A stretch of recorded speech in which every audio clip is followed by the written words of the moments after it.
mostly I thought it was going to be Romancing the Stone, and it turned out to be My Parents' Marriage, which I had a front row seat for at home, right? Films with Eclipse Dine-In Cinemas Bundoran. Now serving pizza, hot dogs, ice cream, and more to your seat. Find out more at eclipsecinemas.com. Well, he's back and he's all tanned and he's ready to bring us all the latest from Eclipse Cinemas in Bundoran. Charlie, you're welcome.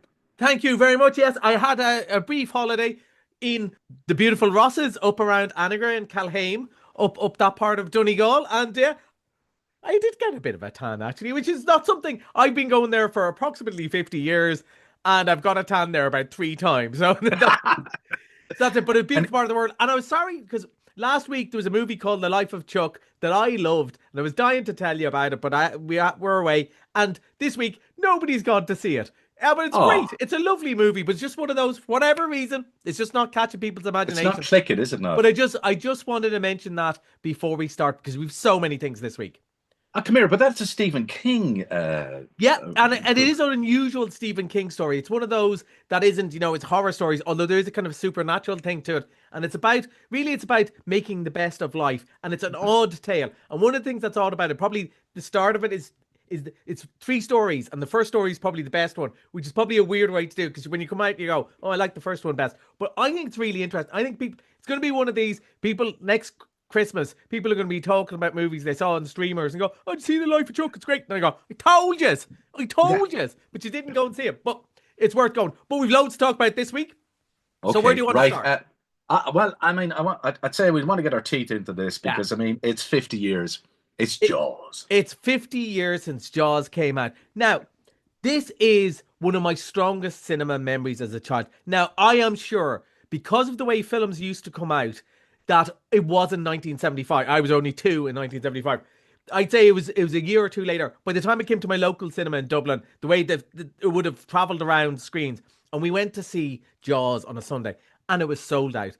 And, there weren't other screens. We turned around and we went home for at least a week before we came back, and I cried my eyes out in the car on the way home because I couldn't go and see it. Then we went back, and I spent the whole movie hanging on to my dad, roaring, crying, because it was the scariest thing ever. I was way too young to watch it.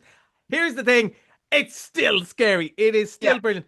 I use a lot of hyperbole when I chat to you, Shamey, but when I say this is one of the greatest movies ever made, there is no doubt about it. It changed the face of cinema. It is the reason now we have big movies in the summer. Big movies used to be in the winter. And this came out, blew the way. Spielberg he wasn't an unknown, but he really wasn't thought to be anything. And he made this movie, and it was a disaster on set. They thought it was the end of his career, but he stitched it all together and made one of the greatest action movies ever. There will be loads of people who not only have never seen it in the big screen, have never seen it at all. Trust me, I know these 2 owl fellas are always telling you to watch old movies, but we're right about this one. You will love it. And I know Bundoran being a surfing place, there will be trouble on the ocean there. It'll be empty this weekend because it is still magnificent. Go see it. The music alone is worth it on the big sound system. Great stuff. Absolutely, folks. I can't recommend it enough, and I'm looking forward to it. So, how many showings are you going to get? So it's only shown for about 4 times. So make sure you go and see it. Doesn't matter how many times you've seen it. You've never seen it like this before. Yeah. Unless you were there in 1975, and even if you were, pictures weren't quite as good then. So. Anyway, right. Something up to date, and we'll say it's up to date, but The Roses, which is a remake of a remake of a remake. Yes, and of a novel. But I think, look, a lot of people know the story, but let's play the clip, will we? And you'll get the sense of it straight away. I'd do anything. I do believe that's true. It really is. Theo Rose, my favorite architect. How's married life? The kids are amazing. We're going to the beach! All right, don't drown. Ivy, it's a monster success. Would you do a photo shoot for New York Magazine? Nude? I don't think so. Well, I'll do it anyway. But you are still a failure. You got fired. Fired? I sense trouble. Yeah, it does say there is some language after that. So. Yes, I was there. I have pre-listened and looked at the video. Okay. So I remember when I watched the original War of the Roses with Kathleen Turner and Michael Douglas and Danny DeVito. Now, I didn't love it. And I think I was probably a bit too young. But mostly I thought it was going to be Romancing the Stone. And it turned out to be My Parents' Marriage, which I had a front row seat for at home, right? Yeah, so yeah. I moved on. But I was looking forward to seeing this remake, and I think this is a perfect example of Jamie. I think this movie is probably just a good movie without the 2 stars. But I really enjoyed it because what is an okay joke is a brilliant joke when Olivia Colman says it. She is better than most. And it does get very sweary, which I said. Do you remember a year ago we had Wicked Little Letters, the movie? Yes.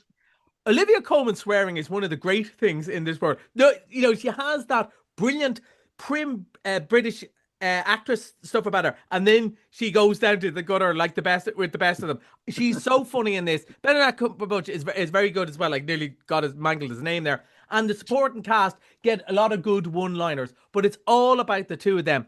They're a successful couple. She's a kind of good chef on the side. He's a very successful architect. At the same time, his career collapses, hers rises, and they just end up resenting each other. And the fights begin and begin and begin, and everyone's on the side. So the first one was called The War of the Roses, which is probably a better title. I really enjoyed this, and as I said, it's the two of them that makes it really, really stand out. Lots of very, very funny moments. I think people will really like this. Definitely not for the shy, though. It is a 15. It's definitely not for the shy. It is quite funny and sweary. Yeah, but it's the old story when you put fantastic actors in something like this. They elevate material. People say, why did why did you have to get the big star and pay them extra? It's movies like this that you see it. Somebody else playing it, a couple of them, and like the other thing is because they're set in America, the two British ones surrounded by Americans, it really works very well there. If this movie was made with somebody else, it just wouldn't have been as good. That's why just magic works together. A quick mention for something that's coming is Caught Stealing. Elvis is back. Yeah, Elvis is back.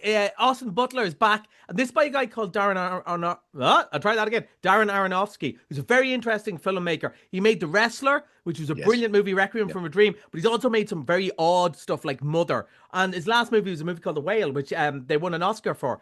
But this is kind of more back to his roots. Austin Butler is a very good actor. Who played Elvis, of course. He's an ex-baseball player. Life fell apart, finds himself involved in crime in the 1990s. You're going to love the soundtrack to this, by the way. I love the clips you sent me already. Violent movie. I haven't actually seen it yet, but I'm really looking forward to it. So this is a proper grown-up crime drama about, when life starts to fall apart, and it looks really good. It's got excellent reviews so far, and I'm hoping to see it tomorrow morning myself. Okay, we look forward to that. Now you're going to take me to the Amazon and the Andes. Yes, something special. So this is a very special event. It's called SIBO. It took me a while to learn how to pronounce. And it's a documentary made by 3 surfers, including Lucy Small, who contacted us and said, I want to bring it to Bundoran. Bundoran is Ireland's surf capital. I want to show this movie.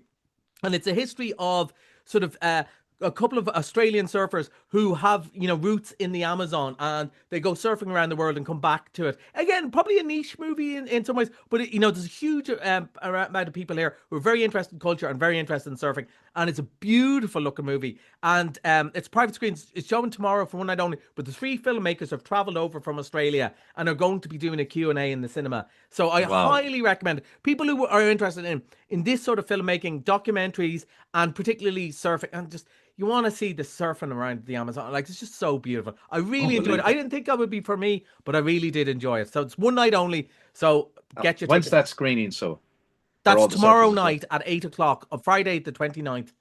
Okay, tomorrow night. Yeah. And if you're a surfer, you need to go see this. Yeah, it really just it looks fantastic. Yeah. It really does. It is brilliant.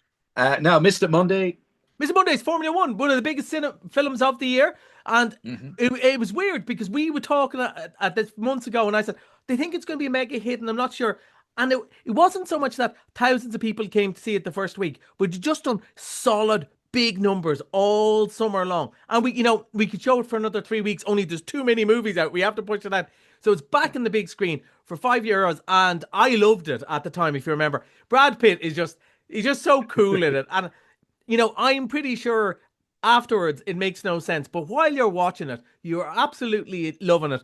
It's, young racing driver against old racing driver. It's cliche after cliche, but it's so well done. It's so enjoyable. Jerry Bruckheimer, all the best. It is basically Top Gun in Formula One cars, and it's all the better for it. Great fun.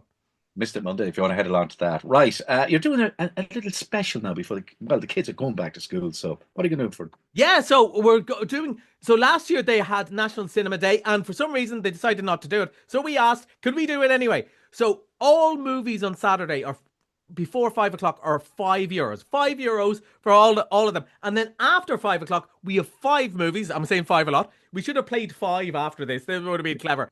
All But, right. Okay. there are 5 other movies for €5. So unfortunately, the National Cinema Day is not happening, but we want to give back to our community who support us all year round, especially during the summer. People are great. They're very good to their locally owned cinemas. So we want to give something back. So €5 on Saturday. Look at the website. Okay. Great to have him back, wasn't it? It was indeed. Till next Thursday. That's Collie and Movies. Bye.